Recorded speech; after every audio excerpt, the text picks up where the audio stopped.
네, 여러분 안녕하세요. 연설문으로 배우는 메이슨의 어순 트레이닝에 오신 것을 환영합니다. 자, 오늘 여러분과 함께 살펴볼 손님은요, 바로 미tt romney라고 얘기를 해서 미국 44대 대통령으로 경선에 진출했었던 정치인을 한번 소개를 시켜드리려고 합니다. 여러분, 44대 대통령이 바로 미국의 이제 오바마 대통령이었었죠. 그 오바마 대통령과 경선을 했었던 미tt romney입니다. 결국은 그쵸, 졌다라는 얘기예요. 그래서 실패에 대한 얘기를 해줄 것 같은데요. 실패가 인생의 끝은 아니잖아요. 라고 그렇게 얘기를 하면서 메시지를 전달을 해주고 있습니다. 어떻게 연설을 했나 한번 살펴보도록 하죠. I am asked what it felt like to lose to President Obama. Failures aren't fun, but they are inevitable. More importantly, failures don't have to define who you are. Some people measure their life by their secular successes.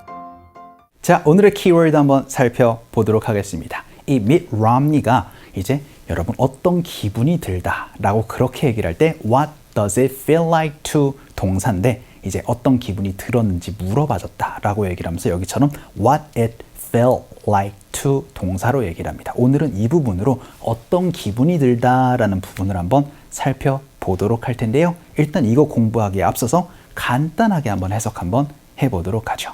일단 여러분들 I am asked라고 얘기를 합니다. ask는 물어보는 거예요. 그러면 be asked가 되면 어떻게 될까요? 질문을 듣다, 질문을 받다라는 의미가 되겠죠. 그래서 tell이 말해주는 거고요. be told가 되는 순간 어떤 것을 듣다라는 의미가 됩니다.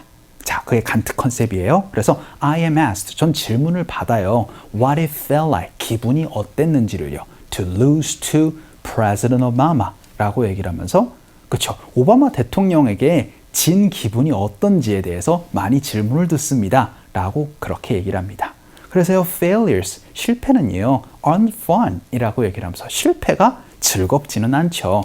그렇지만, but they are inevitable 이라고 얘기를 하면서 실패라는 거는 피할 수는 없는 겁니다. 라고 그렇게 얘기를 해주고 있습니다. 실패했다고? 아, 난 실패했어. 라고 얘기를 하면 안 보여, 안 보여? 라고 얘기를 하면 끝나는 것이 아니고 그 실패를 받아들여야 된다. 라는 메시지를 전달해주고 있는 것 같아요. 그리고 나서 다음 장에서요. More importantly 라고 얘기를 하면서 더 중요하게도요. Failures don't have to define who you are 이라고 얘기를 합니다. 실패라는 거는 당신이 누군지를 규정할 필요가 없습니다. 규정하는 것이 아니에요. 라고 그렇게 얘기를 합니다. 자, 그래서 이렇게 생각해 주시면 될 것 같아요. 실패한 사람은 이제 인생 끝날 때까지 그냥 실패자로 낙인 찍히는 거예요? 그게 아닙니다. 라고 그렇게 얘기를 해주고 있어요. 그리고 나서는요. Some people measure 이라고 얘기를 하면서 근데 때때로 어떤 사람들, 몇몇 사람들은요. 측정합니다. measure 한다라고 얘기를 하죠. 그래서 규정하다, 측정하다 어떻게 똑같은 의미로 여기서 생각을 해주시면 좋을 것 같아요. 그래서 측정을 하는데요. by their life에서 그들의 삶을 하나의 것으로 측정하는데 뭐로써요? by their secular successes 라고 얘기를 하면서 그 현실에 현실에 이제 secular, 현실에 successes니까 어떻게 되겠어요? 그렇죠. 현실의 성공에 의해서 이제 어떻게 보면 사람들이 그런 것들을 측정하지만 여러분들은 그럴 필요가 없습니다. 라고 그렇게 얘기를 해주고 있는 거죠. 왜냐하면 사람들이 대개는 그쵸, 그들의 성공을 기준으로 얘기를 해서 성공한 사람, 실패한 사람 그런 것들을 얘기를 하지만 여러분들 그거에 항상 묶이게 되면은 항상 실패한 사람으로 그렇게 좌절될 수 있으니까 실패가 꼭 거기서 끝난 것은 아니다. 라는 메시지를 전달을 해주고 있는 것 같아요. 자, 그러면 오늘 우리가 배워야 될 부분 어떤 기분이 들다 여러분들 What does it feel like 연습 한번 해보도록 하죠. 자, 그럼 본격적으로 어떤 기분이 드나요? 라는 부분부터 일단 연습을 한번 해봐야 될 텐데 그때는요 여기처럼 What it feels like to 혹은 What it felt like to 이 어순 구조가 아니고요 What does it feel like to 동사로 말씀해 주시면 됩니다. 일단 어떤 기분이 드세요? 라고 그렇게 물어보고 싶을 때는 What does it feel like? 혹은 여기처럼 How does it feel? 요렇게 여러분이 물어보시면 되고요. 어떤 행동을 하는 것이 어떤 기분이 드나요? 라고 구체적으로 물어보고 싶을 때는 to 동사를 붙여서 What does it feel like to 동사로 말씀해 주시면 됩니다. 하지만 이거를 이제 저는 물어봤어요. 혹은 이제 어떻게 보면 저는 뭐 그렇게 생각하지 않아요. 이런 식으로 여러분이 문장을 앞에다가 얘기를 하고 그 기분이 드는 것이 라고 얘기를 할 땐 여기처럼 what it feels like 혹은 what it felt like 이렇게 여러분이 어순구조가 달라져야 되는 부분도 있습니다. 이런 부분도 같이 연습 한번 해보도록 할게요. 오늘의 핵심 바로 어떤 기분이 드나요? 라고 얘기를 할 때 쓸 수 있는 표현입니다. 첫 번째 문장 한번 볼까요? 일단 산낙지를 먹는 게 어떤 기분이에요? 어떤 기분이 들어요? 라고 한번 물어보도록 하겠습니다. 우리 한국 사람들에겐 굉장히 익숙하지만 그 낙지탕탕이가 하지만 외국 사람들에게는 정말 깜짝 놀랄 일이거든요.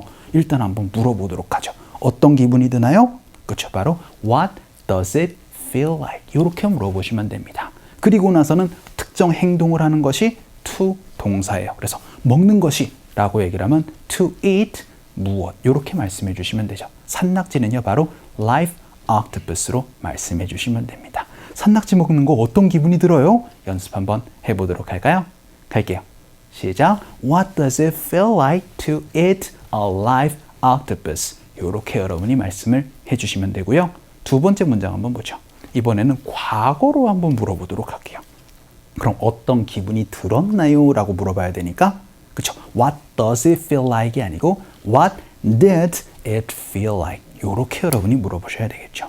그런데 내시경 하는 게 어떤 기분이 들었어요? 라고 그렇게 얘기를 할 때 내시경 하다라는 거를요 바로 do endoscopy 이렇게 얘기를 하거든요. 그러면 이제 여러분들 What did it feel like to do 혹은 to have 하고 나선 an endoscopy 이렇게 얘기를 하면은 내시경 하는 게 어떤 기분이 들었어요. 여기선 내시경 하다라기보다 내시경 받는 게 어떤 기분이 들었어요 라는 의미로 얘기를 할 수가 있게 되겠죠. 내시경을 받다 have an endoscopy 내시경을 하다 do an endoscopy 이렇게 구분을 지어주시면 좋겠네요. 연습 한번 해볼까요?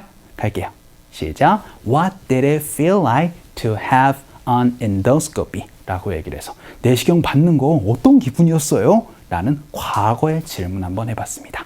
자, 그럼 지금까지는 질문을 한번 해봤어요. 그때는 What does it feel like? 혹은 What did it feel like? 이렇게 얘기를 했다면은요. 이번에는 어떤 기분이 드는지를 상상할 수 없을 겁니다. 라고 평서문으로 얘기를 한번 해보도록 할게요. 일단 You wouldn't imagine 당신 상상할 수 없을 거예요 라고 얘기를 하고 나서 무엇이라고 얘기를 하면 당신은 그걸 상상할 수 없어요 라고 그렇게 얘기를 하는 부분이거든요. 그래서 아이를 갖는 게 어떤 기분이 드는지를 당신은 상상할 수 없어요 라고 구체적으로 여러분이 얘기를 해주실 때는 이제 어순구조가 달라져야 됩니다. 이렇게 얘기를 해주셔야 돼요. 바로 what it feels like to 동사 이렇게 얘기를 하면 어떤 기분이 드는지를 이렇게 구체적으로 얘기를 할 수 있는 부분이 됩니다.